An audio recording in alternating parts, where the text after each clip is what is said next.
today you're one of the most high-profile poker players in the world. I mean, one of the very few that actually transcends poker, I imagine. But going back right to the beginning, what were the type of things you thought you were going to be when you grew up, when you was a kid?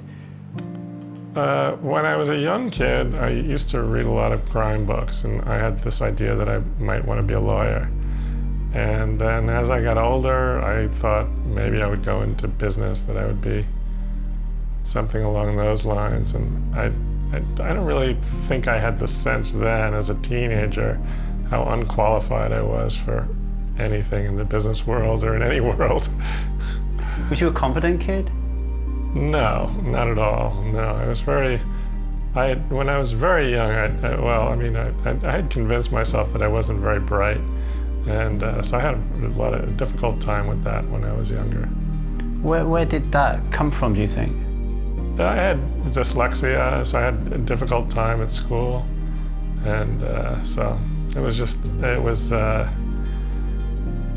it caused me a lot of trouble when I was, when I was younger. I just felt like I didn't do well in school, and I just was convinced that everyone around me was much smarter than I was. I had a similar thing, not smarter, but when I was in school, I was half Chinese, and everybody was just completely and utterly white, and I just remember growing up thinking like the whole world was against me because I was so different to everybody else. Is that the kind of feeling? Yeah, I mean, I think it's probably fairly typical of, kids who are teenagers have some issue or another. Not, it's a very small percentage probably that are that just wake up with confidence every day and really, so I don't know that it was that unusual what I was going through, but of course when we're going through it, it's very difficult.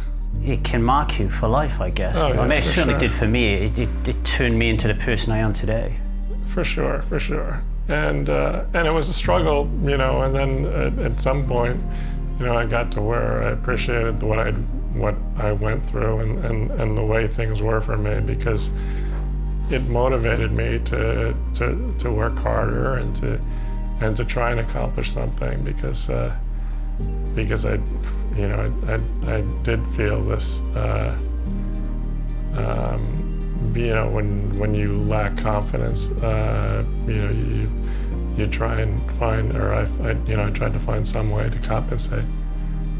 I mean, it's good that you found the courage to do that, because I guess it can go one of two ways, can't it? You can beat yourself up and think that you're a failure and you're never going to amount to anything, or you can do what you said you did and say, right, okay, I'm going to prove these people wrong and I'm going to find something that I really excel at. Yeah, and you have to be lucky too. You have to find. I was very fortunate to find the games world, to find backgammon, and I was in the right place at the right time to develop skill at backgammon, and then.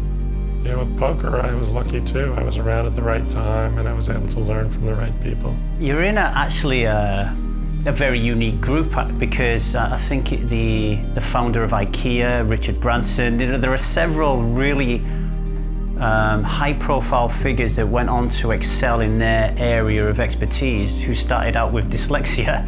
Yeah, it's surprising that a really high percentage of CEOs and successful people had dyslexia when they started off.